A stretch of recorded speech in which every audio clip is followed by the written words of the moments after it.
صحیح بخاری احادیث نمبر 36 میں جہاد کی فضیلت کے بارے میں بتایا گیا ہے کہ ترجمہ آپ صلی اللہ علیہ وآلہ وسلم نے فرمایا کہ جو شخص اللہ کی راہ میں جہاد کے لیے نکلا اللہ اس کا ضامن ہو گیا۔ اللہ تعالیٰ فرماتے ہیں اس کو میری ذات پر یقین اور میرے پیغمبروں کی تصدیق نے اس سرفروشی کے لیے گھر سے نکالا ہے۔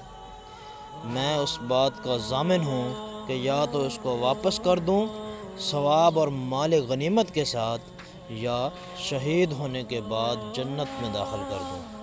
رسول اللہ صلی اللہ علیہ وآلہ وسلم نے فرمایا، اور اگر میں اپنی امت پر اس کام کو دشوار نہ سمجھتا تو لشکر کا ساتھ نہ چھوڑتا، اور میری خواہش ہے کہ اللہ کی راہ میں مارا جاؤں، پھر زندہ کیا جاؤں، پھر مارا جاؤں، پھر زندہ کیا جاؤں، پھر مارا جاؤں۔ یہ جہاد کی فضیلت ہے۔